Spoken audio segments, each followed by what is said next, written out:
Hello and welcome back to the channel. My name is Matt, and today I'm going to be talking about how every filmmaker needs a camcorder in their arsenal.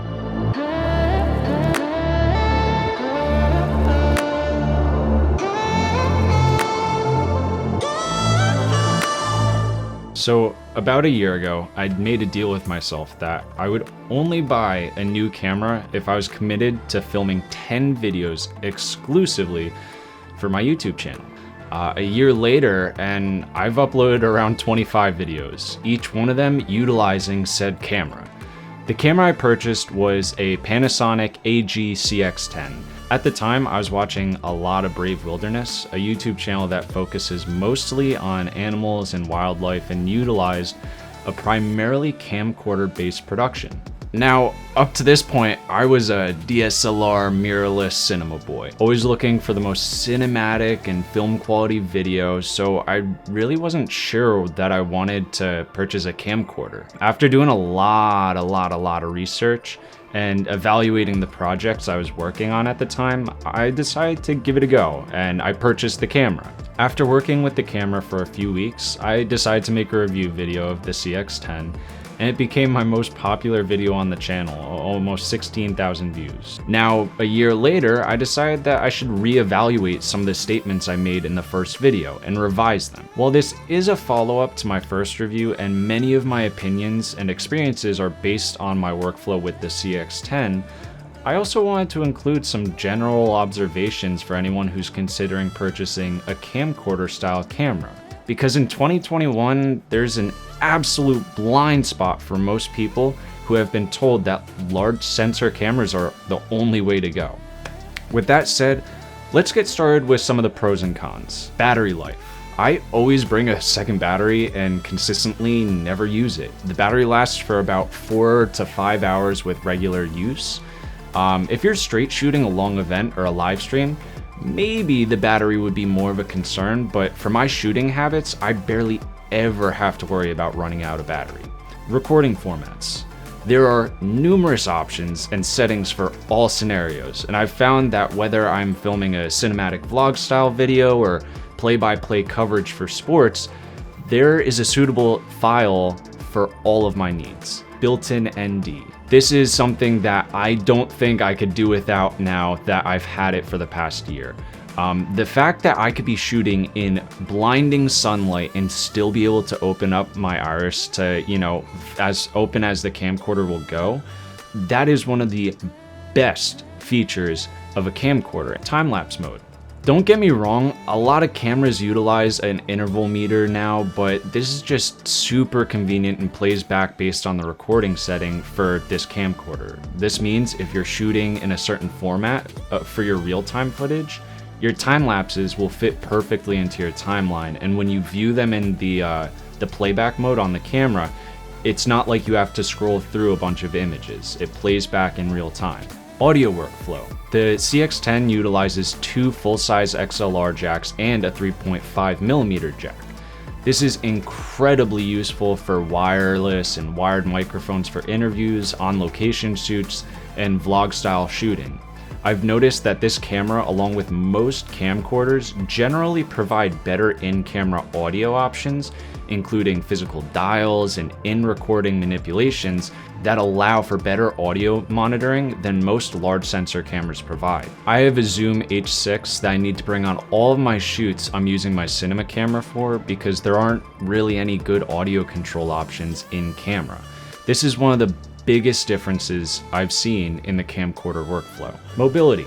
The CX10 is slightly bigger than most DSLRs or mirrorless cameras, and really what that does is it allows you to get a smoother handheld shot while still small enough to be very convenient to bring on shoots. Now, this is a little specific to the CX10, but there's a light handle on it, and this is great for low light situations in the dark, very convenient outdoors. I've used this many times for early morning hiking and just in general while on shoots. It's like using a flashlight on your phone, but all in one. Autofocus. Very consistent with face or object tracking with the ability to adjust the sensitivity. I never worry about my subject being out of focus, which when shooting alone or filming yourself, It is so convenient knowing that even when you're not monitoring the video, all of your footage will be usable.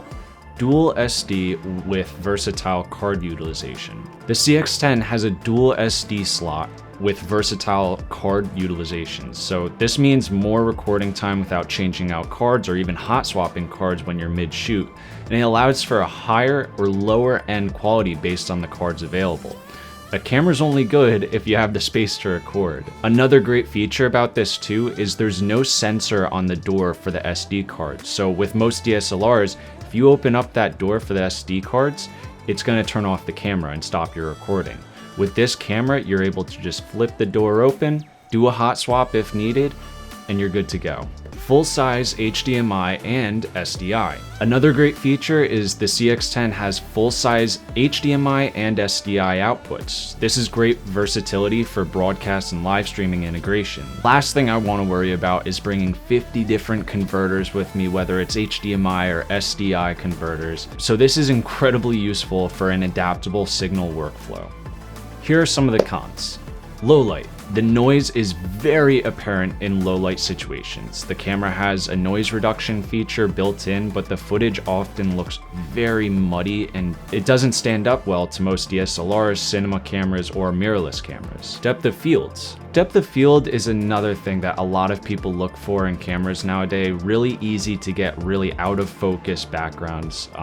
In order to do this, you need to be fully zoomed in to achieve that shallow depth of field look, which means you are losing some of that easy cinematic feel. I'm going to touch more on this in my overview recap later in the video.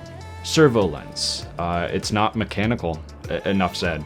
For those of you who don't know the difference, get your hands on like a cheap cinema Rokinon lens or any DSLR kit lens, and you'll see how big of a difference mechanical versus servo is. There's nothing like racking focus on a nice follow focus ring, and the lens does exactly what it's supposed to do. Nice and smooth. NDI.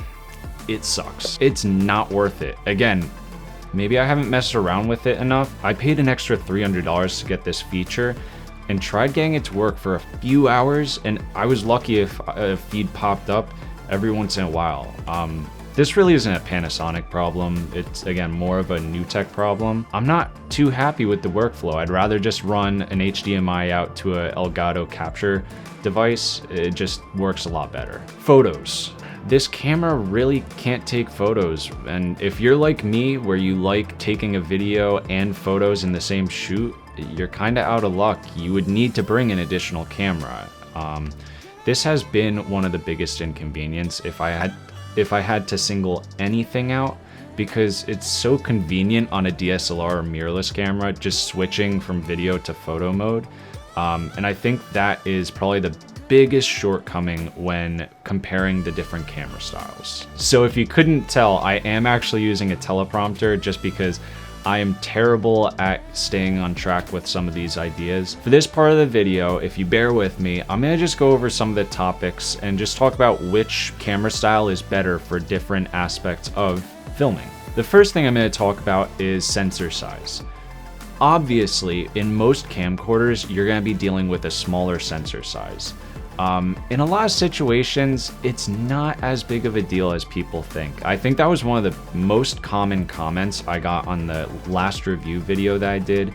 And while it does make somewhat of a difference in your workflow, I definitely don't think it's hindered any of the productions that I've been on personally.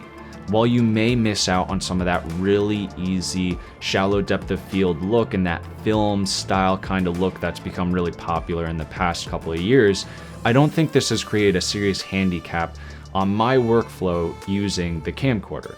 It does take a little extra work, but you can still achieve some of those really cinematic looks. Something else that I think is really worth talking about when you compare DSLRs, mirrorless, and camcorders is what are you actually using the camera for? Are you filming live events? Are you streaming? Are you doing commercials? You know, there's so much more that goes into video production than just film. You know, For someone like me, I wouldn't still be able to work in the video production industry if it wasn't for all the small jobs like filming high school sports or doing corporate interviews or just doing stuff that generally doesn't need to look like a feature film. While you always want to have the cleanest and nicest image possible, I think each camera and camera style has its own purpose in the video production world. For live events, streaming, for shooting sports, I'll take my camcorder any day of the week. I just think about if I'm filming a football game and I have to zoom in and I'm using a cinema camera or a DSLR or a mirrorless, it's kind of hard to track someone trying to pan the camera and also zoom. I mean, this is a prime lens, but like, imagine having to film football with this, where I'm zooming in, zooming out, and trying to like pan and do all this other stuff at the same time. It would be impossible. It would make my workflow a lot harder than it needed to be.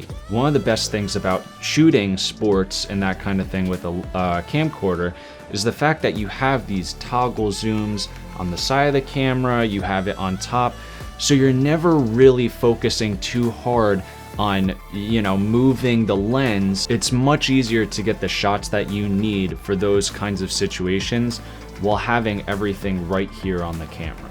Now, don't get me wrong, if I'm filming like an interview or something that I want to feel cinematic, I really won't shoot it with my camcorder. I have a couple really nice cameras that I can use with large sensors. I have my Blackmagic 4K production camera.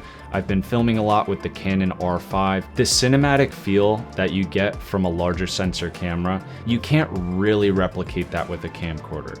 And while that is a big difference, I think each camera, again, is a tool, and you wouldn't use a hammer to screw in a screw. You wouldn't use a screwdriver to hammer in a nail. It's all about what you're trying to achieve and using the tools you need to achieve that goal.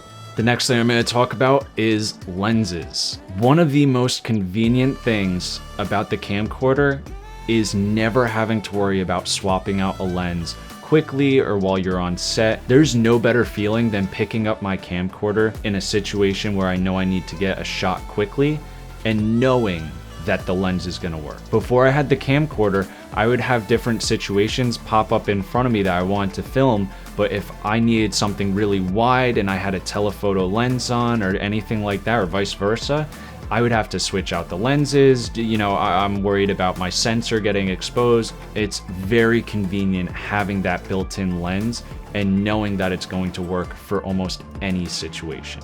At the same time though, you're not going to be able to get super nitty-gritty specific with a built-in lens. So while it is very convenient and works in most cases, there may be some scenarios where you want to have a specialized lens specifically for a certain angle or look that you're trying to achieve. Two more things. I'm going to talk about the image quality. I was blown away when I started using this camera, and I've probably shot around 200 projects between my YouTube channel and other work that I do through freelancing and my regular job. I am blown away at the image quality and how much it holds up to other DSLR cameras and modern mirrorless cameras. This camera has such a huge bitrate range. You can be shooting from 10 megabits per second all the way up to 200 megabits per second, which I know some cameras do go higher than that, but at the end of the day, 200 is really all you need for most projects. Something else that I really enjoy about this camera is the in-body stabilization. I know a lot of cameras nowadays, they have the in-body stabilizer along with sometimes lenses have a built-in stabilizer, but this is a very convenient feature that most of my cameras prior to this camcorder actually didn't have. Additionally, the color grading is really nice with this camcorder. I don't think you get the same range that you would if you were shooting in C-Log or V-Log or anything like that, just because you're not getting the same dynamic range you do get from larger sensors. But at the end of the day, I've never found myself in a situation where I felt like I was losing information on my brighter areas of the image or the darker areas of the image. I do think when it comes to color grading specifically, mirrorless cameras, DSLR, cinema cameras, they have the camcorder beat. The last thing I want to talk about is audio quality. I don't think there's a comparison really. Personally, the fact that I have two full-size XLR inputs with monitoring dials and a bunch of other features like Phantom 48 that I can plug in shotgun microphones straight into the camera. I can plug in any kind of audio source I want to. You just can't beat that. The DSLRs, mirrorless, cinema cameras, most of them don't come with that feature. And the ones that do aren't great audio quality. I consistently am blown away by how streamlined my workflow has become just because I don't need to bring my H6 with me on a shoot that I have my camcorder for. So with that being said, after a year of working hands-on with this camera almost every day, here's my overall thought. This is not a DSLR or mirrorless killer. It's a companion to other filming tools, utilizing its own strengths to enhance the workflow of any video production. You wouldn't use a screwdriver to hammer in a nail, right? No, of course not. And if I'm looking for some really creamy bokeh and, you know, a nice shallow depth of field, then I'm gonna stick with my cinema camera. Trust me, I get the large sensor appeal and look. We all probably grew up wanting to make films and make movies for the big screen, and that style is definitely more achievable with a DSLR, mirrorless, or cinema camera. But for people who are out there filming sports, plays, interviews, and even some vlogs, camcorders are a very viable option to those needs. And if I see a deer or a hawk in my yard, the first camera I'm gonna grab is my camcorder. I don't need to fiddle with lenses or settings. It's as simple as picking it up and pressing record. There's no perfect camera. They're all just tools to get the job done. So go out, start shooting. I really hope you enjoyed this video. I enjoyed putting it together, and let me know down in the comments. I got such a great dialogue from the last review video I did on the camcorder last year, and it's always fun going down into the comments and having these conversations. Feel free to comment down below because I'd love to talk about like what you think makes a cinematic image or what makes you think that one camera style is better than another. And I'll see you in the next video.